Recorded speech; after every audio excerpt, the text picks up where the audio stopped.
এক ভদ্রলোকের 5 ছেলে। বড় ছেলের নাম বাঙ্গা, মেজ ছেলের নাম বাসি, সেজ ছেলের নাম পচা, তারপরেরটার নাম মুত এবং ছোটটার নাম পাংচার। একদিন ওদের বাড়িতে এক অতিথি আসছেন। তখন তাদের বাবা বললেন, আপনি এসেছেন, বসেন বসেন, বাঙ্গা চেয়ারটা নিয়ে আয়। তখন অতিথি, না না আমি বসবো না। তখন তাদের বাবা বললেন, আরে না বসুন, কয়টা ভাত তো খেয়ে যাবেন, বাসি ভাত নিয়ে আয়।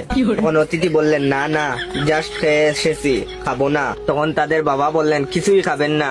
তা হয় না, পচা দই নিয়ে আয়। তখন অতিথি বললেন, না না দই খেলে আমার ঠান্ডা লেগে যায়, প্লিজ আমি খাবো না। তখন তাদের বাবা বললেন, তা কি হয়, কিছু না হোক অন্তত এক গ্লাস জল তো খান। এটা বলে জুড়ে ডাক দিয়ে বললেন, ওরে মুতে জল দে তো। তখন অতিথি বললেন, আপনি থামুন মশাই। তখন তাদের বাবা বলল, ইস আপনি কিছুই খেলেন না, ভালো লাগছে না আমার। তখন অতিথি বললেন, আমি চললাম, পরে আসবো। তাদের বাবা বললেন, আপনি হেঁটে এসেছেন, আপনাকে কিন্তু আমি হেঁটে যেতে দেব না। এটা বলে বললেন, পাংচার সাইকেলটা নিয়ে আয় তো বাবা। এটা শুনে অতিথি তো